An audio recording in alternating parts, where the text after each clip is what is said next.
Hello, Meoni here, and welcome back to another breakdown video, this time of Seekers of Eternity patch 7.2. We're going to play through the trailer once on its own without me interrupting in the Great British version. There'll be links in the description to where you can find your region's variant as well. And then, second of all, we're going to go through and pause and talk about the bits within. So, without further ado, let's look at Seekers of Eternity's trailer.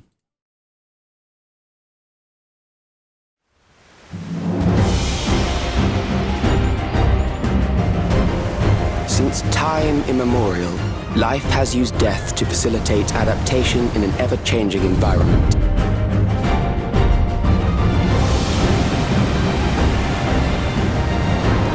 The old and infirm are weeded out, allowing the species to thrive. Generational succession.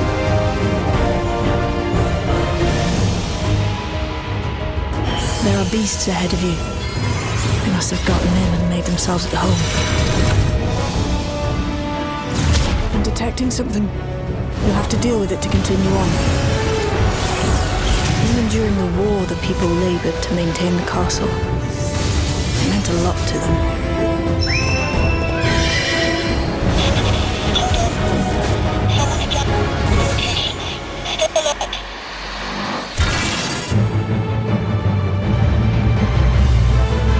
Obtain more precise measurements. Narrow the range of variables to avoid unnecessary trial and error. That is the most expeditious course of action. That will do. We have enough to proceed with an analysis.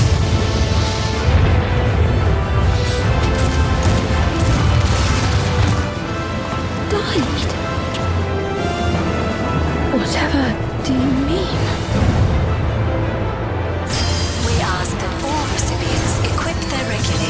And promptly complete device registration.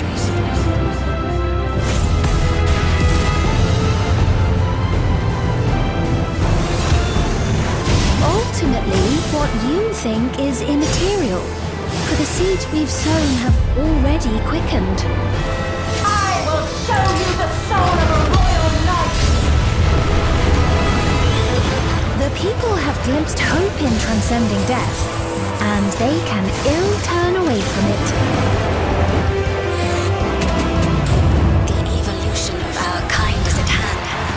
Together we shall rise above death and bask in the infinite possibilities of eternal life.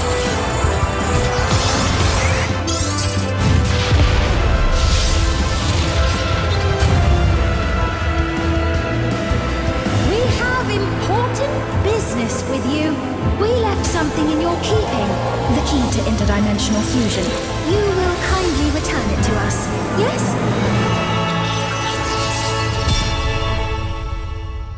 Very, very cool. Super hyped about this trailer. And of course, that comes out on the 25th of March, 2025. Very excited to get stuck straight back into the Dawntrail storyline. So let's go through this very carefully then and look at different segments.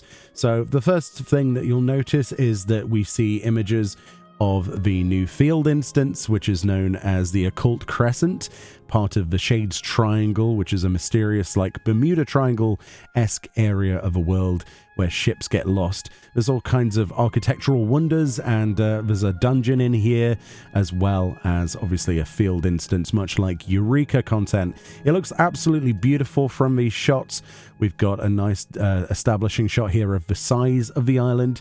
There is planned to be 2 zones in this. One of them is going to be in 7.5x series, and obviously this one is going to be in 7.25, which is obviously coming out 2 months after the release of the actual 7.2 patch.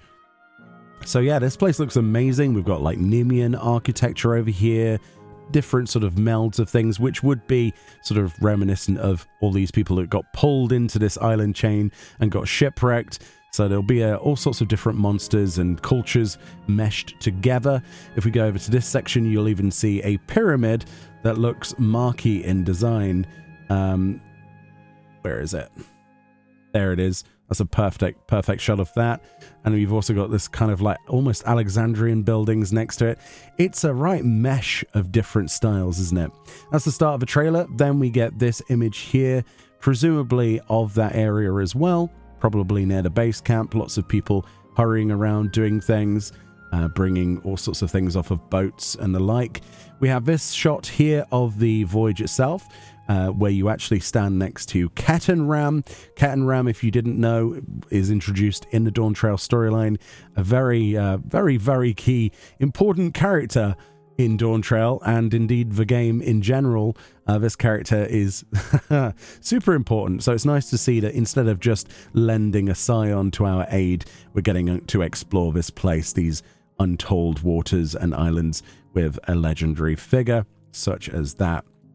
This big open plain then with brachiosaurs is full of fates and obviously critical engagements as well. There's all types of different content within there, including this, which is a brand new 48-player dungeon, which is very similar to Baldessian Arsenal. As you can see here, one of the bosses they show is this demon wall here.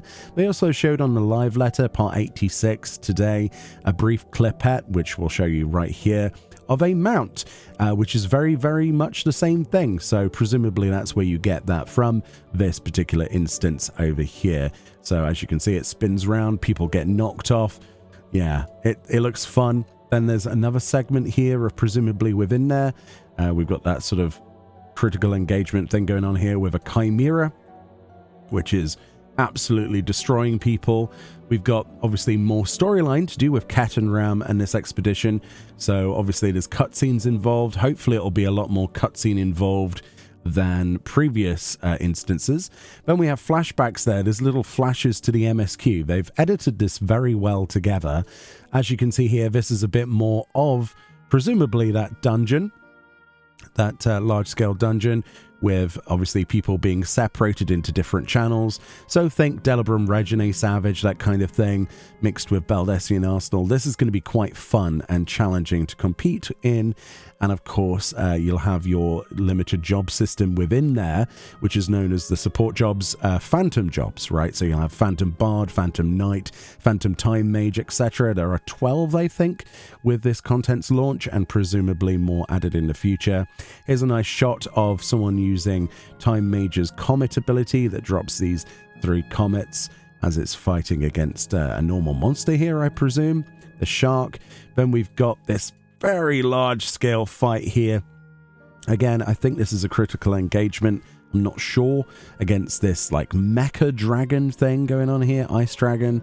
Then we have an interior section of the large scale dungeon with all sorts of things going on here. These kind of remind me of the totems in Rabanasta off of Harshmal, if you remember, because of these different segments. So maybe there's different planes of AoE that occur depending on the different, you know, lines and buffs and things. Another flashback then. There's a lot of voiceover in this trailer talking about the MSQ. This is a really cool scene, by the way.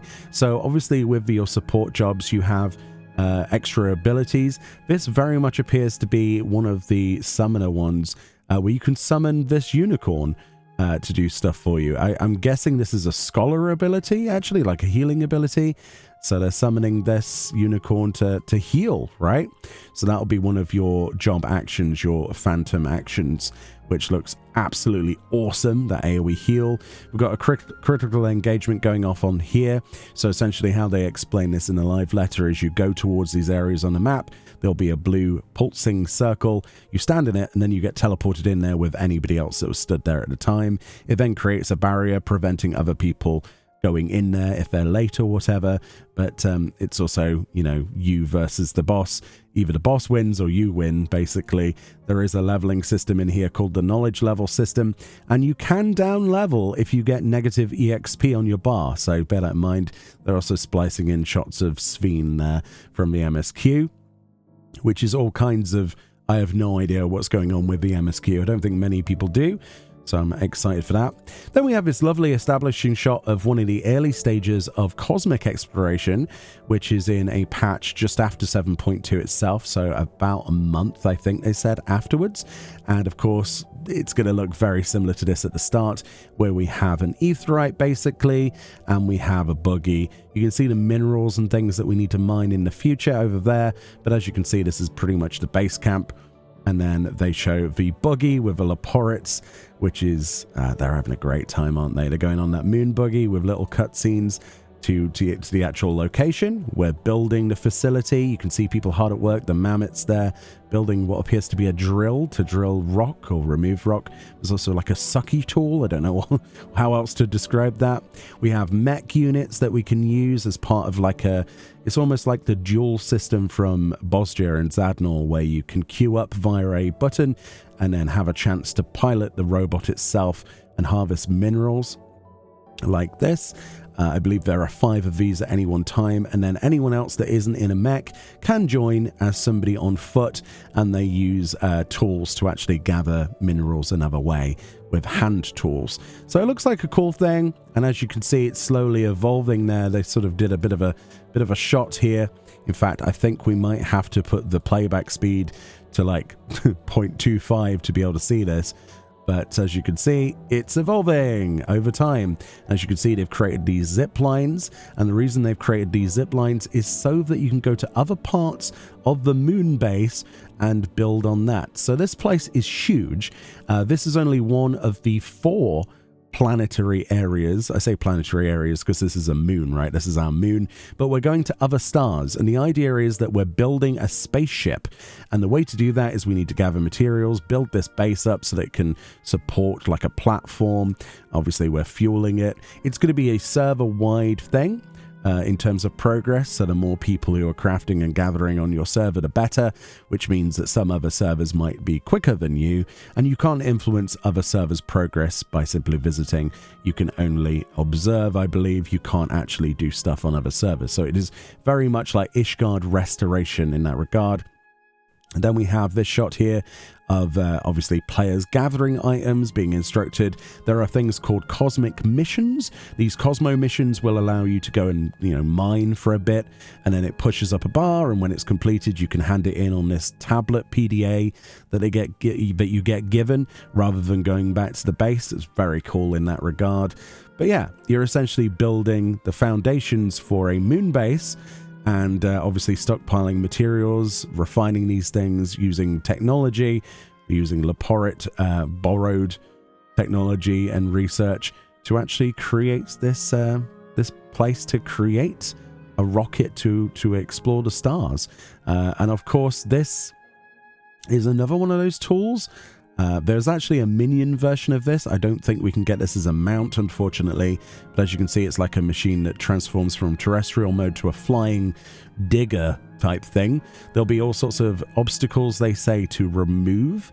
They said this in the live letter, to actually remove, not only to gather, to increase the progress and the spread of these moon bases, with all sorts of different flora and fauna being harvested for various reasons. Like, for example, we're burning this stuff away, so maybe this is an invasive corruption of some sort. We've got the digger here, so there'll be all kinds of points where it'll get so far filled, much like in Ishgard Restoration, and then you as a world will have like a fate appear, and then you'll all have to go and do something together. That's pretty much how this content works, and it's pretty exciting, isn't it? There's a little bit further along of the moon base then, with these like almost shield generatory power things.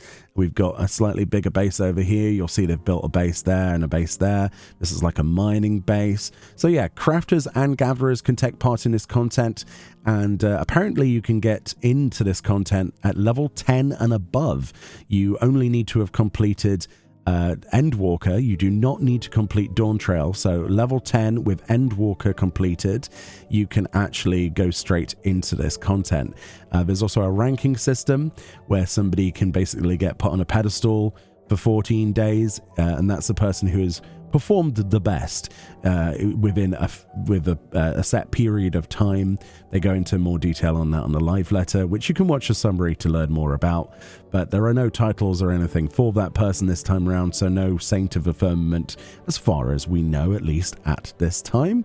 But of course, this base is looking beefy. We've got like a launch platform thing going on here, or at least an infrastructure of all these habitation units. There are all sorts of glamour rewards, minions, mounts, fashion accessories. There are a new set of dyes, new type of metallic dyes. They showed off a new metallic red and a new metallic green during the live letter, at least in tooltip form. So super hyped to get my hands on new dyes. That's going to make dye previews fun. Then we move on to more storyline. This is obviously in Yaktel. Remember that as part of the 7.25 patch, there's also the Mamulja. I think this is something to do with them. The Mamulja are trying to push forwards with their efforts as a tribe, as a society. So we'll be taking part in that. There's something going on here. I think that's Brook Evu, isn't it? So we've got some MSQ stuff here. We've got Nashu being held by this large monster and Hildebrand jumping out the way of the death ray. A perfect action shot. They're going all out with Hildy in 7.25 as well. We're going to have to wait, unfortunately, until May to play that. But Hildebrand with a gun. Yeah, I can't wait to see what they do for Hildebrand. Hopefully there's a trial as part of that as well. Like with the Gilded Araya. Then we've got more MSQ or Arcadian, depending on, I mean, this looks like MSQ to me, with characters getting zapped. Presumably there's something very bad happening with Sphene. There's this mysterious character which everybody believes to be the real Sphene, as opposed to what we have been punning up with, which would explain why Sphene keeps coming back as like an AI, like as a memory. So this could be real Sphene, presumably, or it could be someone else. I don't know. It could be a red herring, but this character is very much shrouded in mystery and heavily implied to be either real Sphene or something along that lines. This is then obviously an introduction to where the Underkeep is, which is the new dungeon and trial, which will be part of the MSQ. It's underneath, basically. It's the Underkeep. Then we have a flashback to the new improved Secure, Borderlands Secure, which has had a huge overhaul of how you capture points, and it looks quite fun, actually. There's more details on the live letter summary if you want to go and have a look at that. But yes, they've done a complete overhaul of the PvP Borderlands Secure, so that will be making its rotation back into the game. More potential Sphene / character shots here. I do like the fact that if we can just pay attention to the fact that it looks like this is a Sphene that has her hair cut. So is this kind of like a reference to Garnet cutting her hair and turning into Dagger in Final Fantasy IX? Is that what we're seeing here? Is it the real one cut her hair and, you know, she's very obviously sad about her kingdom and what's happened. So, I don't know, that's speculation on my part. Then we get a shot here of the Scions. We've got Alphino and Graha involved in the story with Kryl, Ishtola, obviously. Everyone is on the same mission. We're going to have our trust system for the dungeon, as well as the ability to do this with a normal group of 4 players. This is part of the Underkeep then, and as you can see, the further you go down, you start to see Alexandria Castle, which has been preserved under here. So maybe there'll be references to Alexander, maybe, of a different shard. I don't know, but there's obviously your usual mobs and bosses within here, like you get in any other 4-player dungeon, and they're doing it with trust there. As you can see, Wuklamat's here, so this is another one of the bosses within. Very, very interesting boss models throughout. We've got a scene here with Sphene, at least a Sphene, looking over with Wuklamat and the rest of the Trust, and possible real Sphene, right? So, and then we've got Zarenia, or Beatrix as the internet is calling her, Mecha Beatrix, inside the trial itself, which will have a normal difficulty as well as an extreme. There seems to be lots of things going on here. And yeah, I can't wait to see what happens with this weird Sphene storyline. Hopefully it goes full Athena and quirky and weird. But yeah, very excited to get the orchestrion rolls from this stuff as well. I'm a massive fan of Final Fantasy IX, so you can imagine the sort of love and attention they're going to give to a Final Fantasy IX related trial. Look at that, roses. What is that? Roses in May? Very cool. And then we have another segment after the roses fade of a boss fight, presumably within that dungeon, right? In the Underkeep. I'm not sure where else this could be. We've got some kind of weird creature going on here that's slamming the ground. Looks like something you would want to heal through desperately. And there we've got some more footage here of a group separating these AoEs. There's a line AoE that this guy stood in as well, which looks as flashy as ever. Then we have a look at one of the bosses from the Arcadian Cruiserweight, which is this Lalafell that was briefly introduced before. So you saw her in a preview image on a special site with a spray can, and it looks like she's full-on graffiti the boss fight. As you can see, there's like buffs around players with like graffiti marks that do all sorts of things. Presumably there's like an arrow one, there's a bomb one, some kind of like devour symbol, there's bombs everywhere. So presumably there'll be places for people to go. There's lines attached to them. It's very cartoony. It looks like a lot of fun. It looks like they're continuing the theme of the Arcadian to be just amazing, much like Honey Be Lovely. I can't wait to hear the music in here as well as the different things. As you can see, there's a better shot of this like paint splattered horrible green area, and then there's like AoEs, like a tank is taking an AoE somewhere else. Yeah, super excited to see what the Arcadian has in offer. Then we have this fella, which presumably is another one of the bosses in there. I have no idea who this is. It's kind of like half mech, half tiger wolf man, which is all kinds of confusing to me. Then we have a shot of this mysterious scientist that presumably is doing the narration over the actual trailer itself, turning off the lights and energy in the entirety of Solution 9, which is interesting implications. We've got a throne here that's like being digitally restored. Then we have a flashback to this is the first boss, it was revealed, of the actual Arcadian Cruiserweight, which is, I think his name is Dancing Green, I think it was in Japanese with the translation. So he's wearing this cool jacket. Hopefully we can get this headwear as actual headwear, because that's kind of sick. I don't know what that bunny has done. Then we have this shot here of, well, yeah, this is back in the dungeon, right? Yeah, this is back in the dungeon. We've got 4 players here. Interesting. We've got Wukla Matt. Very interesting. More flashbacks of computer screens and monitors and a scientist, presumably talking about the ability to combine worlds together and join them together. There's obviously an Azem symbol here glowing, our Azem pendant, so implications of ASEAN involvement, ? Then we have more of that Lalafell, I meant to say, boss with a spray cans. We've got these like almost like Demon Shardnuk, if you remember, where they're influencing their powers by consuming imagery or to create different experiences on the floor, right? Different things to avoid. So super excited. It looks bloody vibrant, doesn't it? It looks fantastic. Can't wait to get stuck into that. I just think that the boss design with the Arcadian, at least the first one, has been exceptional, and it looks like they're on the same exact par. We've got disco balls in the background, fantastic disco music. They've got a flashback to this MSQ scene, I guess, where something very bad is happening. They're obviously trying to kill the Warrior of Light.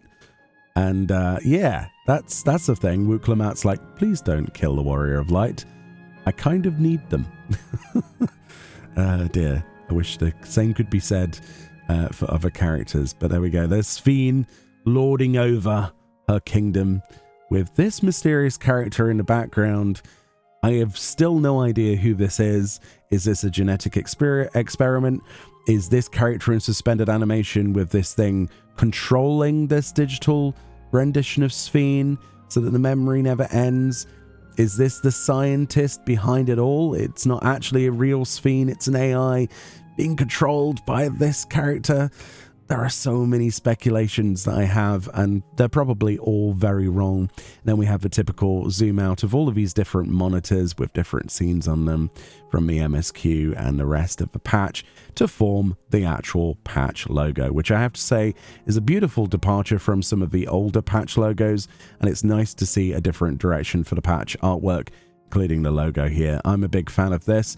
Let me know what you think about this. Are you excited for patch 7.2 and its corresponding mini patch within that, right, over the next few months?